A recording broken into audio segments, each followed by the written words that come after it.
Blessings, world, and welcome to another episode of Fresh Perspective, where we give you a new look on today's hot topics. And as always, man, we got my brother, the young and talented Mr. Courtney Chappelle, aka Denzel Chappelle. How you feeling, sir? I'm all right, man. We doing good, man. It's a big day out here in the sports world. We got more to talk about. It's a huge day today, man. The NBA is once again the gift that keeps on giving. I also have the great orator and tactician, my man D. Burks. How you feeling? What's good, man? Let's get to it. All right, and I'm your host, Irvin Hawkins. We're going to go straight to it today. Chris Paul gets traded. So, young talent. Now, we all know Jerry West is one of the masterminds in the GM position. Do you think this is too early for CP3 to get traded? Or do you think it's right on time? Feel like he made a decision. I think it's a good move for both. Whatever you want out, you go out, get your trade done. I don't know if Jerry West had a lot to do with it. They say he wasn't in the room. Maybe I believe he did have a conversation and said no to a 5-year. But I don't think that was like the end all be all. I think Doc. Yeah, listen, y'all know how I feel about Doc. I'm not gonna get on Doc, but Doc and him with the Austin Rivers trade. If that was real, that's kind of crazy too. But whatever the case may be, he went over to Houston. Houston, a good move for him. That's one of my top point guard ever. Not the top, but one of. Can he work in Houston? Yeah, but they need more. Okay, they need more. GOAT, I need you to weigh in on this, man. CP3 to Houston. How you feel about that? Well, let's be clear here. Let's be clear real quick. Chris Paul didn't ask to be in the LA Clipper jersey. That was put on him by David Stern. Before he got there, there was absolutely nothing. And when he going to leave, they was going to be absolutely nothing. That's why Jerry West was brought in to make sure that they don't go back to being absolutely nothing. This move was what the big dogs have to do. Before somebody leaves your franchise, you got to try to get something for them or you're going to end up with nothing. They got they got 3 players for 1 player. 3 players that can play. Sam Decker can play. Lou Williams can definitely play. And Pat Beverly can definitely play the game. So they didn't get 3 bums. And then they was going to end up losing him anyway. But the thing is, the real decision that they're going to have to make is what they're going to do with Blake Griffin. That's the real decision. Interesting. Now, you said they got guys that could play and that they're not bums, but CP3, unlike Dwight Howard, where it was questioned whether he was a Hall of Famer or not, CP3 is a surefire first ballot Hall of Famer. Do you feel like they got enough in return? Well, if we going on that, Dwight Howard, if we going on that criteria, what you just said, Dwight Howard better than Chris Paul because he's been in the finals. But we're not going on that. What we going on right now is that Chris Paul was at the end of this contract, and at this point in his career, he's not worth no 5-year, $200+ million contract, so he got to go. Because if we don't let him go now, he's going to leave us with nothing anyway. So we'll holler at you, and let's get some players for him. Lou Will is a 6th man of the year. Pat Beverly is an all-NBA defender, just like Chris Paul. Yes, he's not the ball handler that Chris Paul is, but let's be clear here also. Word is that Chris Paul didn't like Doc Rivers for not trading for Melo earlier this season to preserve his son's roster spot. What y'all think about that? Well, I'll tell you this: if Doc made that move, man, that's a questionable move. Not only did Doc make that move, he made that move because he had the power to make that move. He said, "My son gotta eat." Shame on Doc for that move. Blood over water. Nah, shame on Doc. If you're gonna be the GM, it's got to be championships you gotta understand, Doc, over blood. House money.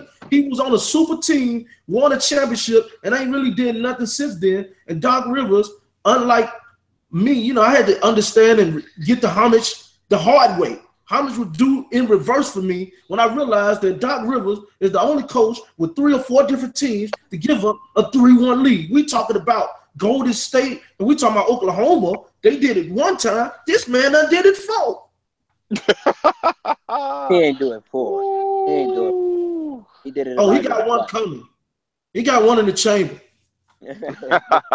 well, young talent, man. Let's talk about the runner-up in the MVP voting, man, James Harden, can he share a backcourt with CP3?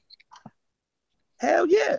It ain't hard. He's gonna run around and do what he's gonna do anyway. Yeah, but you know, James Harden need that rock, man. He likes to pat that rock too. Listen. James Harden does not need that rock. James Harden is okay with just catching and shooting. He only want to shoot anyway. So you mean take the ball out of my hand? I get to run around in a circle, jump around and shoot? Sure, no problem. I just get to run and gun anyway. I'm in the offense with 6 seconds left. Chris, kick it to me. I'm gonna shoot it. Just kick it. Just hit me right in the pocket. This shit is going all the way up.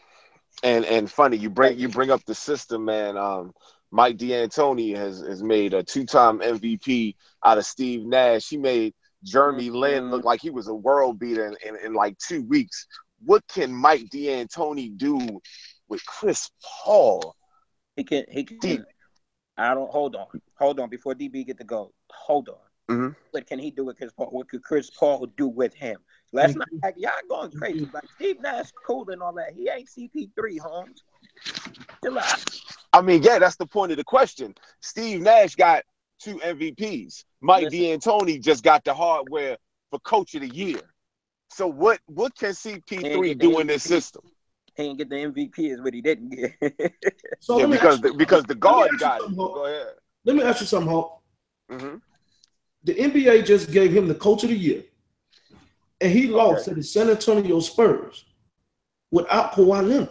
So how's he the Coach of the Year? You telling me I can't get 2 wins with their best player down, and I'm the best coach in the game? No, sir. I'm not hearing that. That's not true. He is not the Coach of the Year. He had the 3rd best record in the league, and he's Coach of the Year. He lost it. Now, when Steve Kerr or Mike, when they assistant coach got a hold of Popovich, no Kawhi Leonard, what did he do? Smack job. Through them when Kawhi Leonard went down with that injury, he could. And Popovich said, "No, we got this. We're gonna beat them without my best player." You want to know why? Because I'm the real coach. I've been banking that man since he's been in the game. I'm gonna bank him now. And you know, funny world, the reason why this is funny, and you guys are tuned into Phresh Perspective. If you like what's happening right now, please hit that like button, hit that subscribe button. D-Verse and I were talking off air, and we both agreed that Brad Stevens is our Coach of the Year. But I keep bringing up Mike D'Antoni because he was a Knick, and this man got fired, or this man left without doing one daggone thing.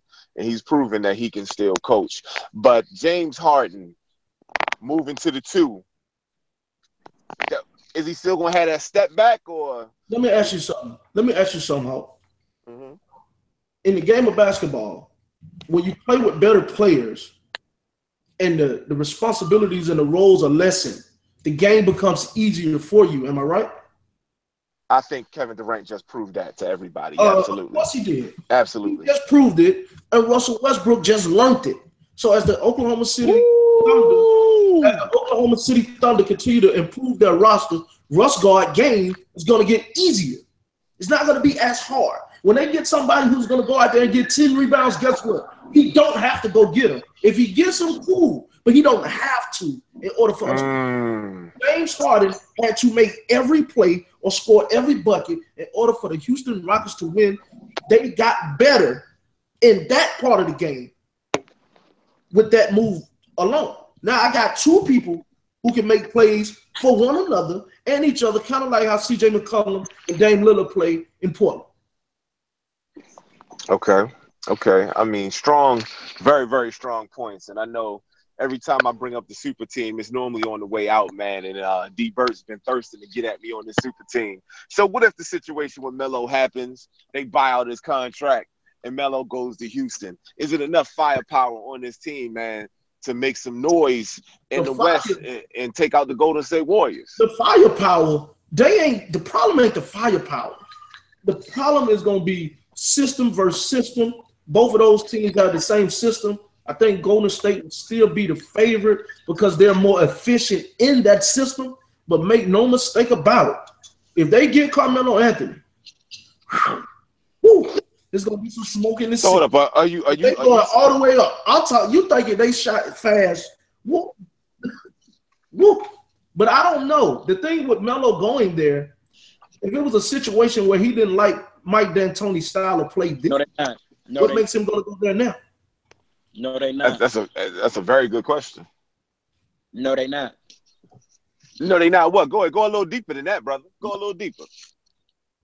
If they get Carmelo Anthony, they still gonna get their ass whooped. You in your face. They gonna get their ass whooped. It's not gonna be about him and KD. He ain't in that age group no more, bro. They putting him up and they've been more efficient. The only way Carmelo Anthony would go over there is he would have to virtually turn superstar version of Sean Marion, which means he gonna have to play defense, rebound, and do all that. And you don't know your dog to want to do that. So no, it's not gonna be like that. He gonna be virtually a big money version of Josh Smith, and we know Josh Smith already made big money. So it's a big money version. Would it be a situation? Would it be a situation for it if they can get a player like a Sean Marion and move Melo strictly to the 4? What you think about that? Melo gotta want to play it. Melo gonna have to want to play the 4. That means he got to rebound, all the little dirty work like Draymond and them. He gonna have to take his shots in spurts and be efficient. You trying to tell me he gonna do that in a 6 seconds or less offense? So, I mean that is a good point that you guys bring up. Y'all gotta understand. Look, man, at the end of the day, I'm with you, Port. Hold on.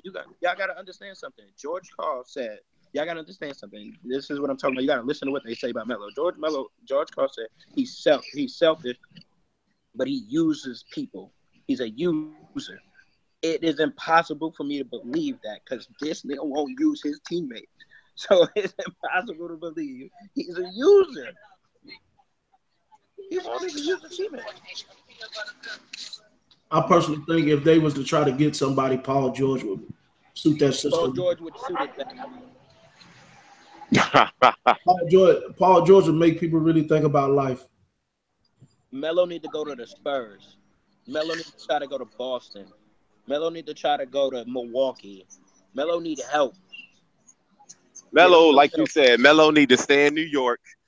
Phil Jackson is gone. He need to stay in New York, and he need to show that grit that he has. I mean, look, he came into this league as a champion, and I personally would love to see him have a championship before he leaves. But it's not looking good. It's not looking too good for Melo. I would like to see Melo and Anthony have a championship and be the reason why they got it. I don't want him to just get one. No. I want him to be on a team as a contributor. I'm not sure if those days are still there for him, man. Yeah, it's still there. Don't have to sit it out and be a star. Listen, we blew up the team the first time for him because he wanted to go now and not later, when he could have saved us assets and came later because we had the money. Good point. He's the one that made the statement. Well, I guess they don't need me. When he could have fleeced the Nets and still been a free agent, because that's all Billy King did was fleece him anyway, and he worked from within. But we keep that quiet though. Feel me? Okay, he fleeced the team to get here the first time. He's not exonerated from this. This is the everything missing. Y'all blaming James Dolan. He's not exonerated from that. I mean, but listen, the only constant over there is James Dolan. Everything else has been changed. There's been multiple coaches, multiple GMs. The consistent is James Dolan. So, been there. How long has he been there? He's been there a while now. 7 years.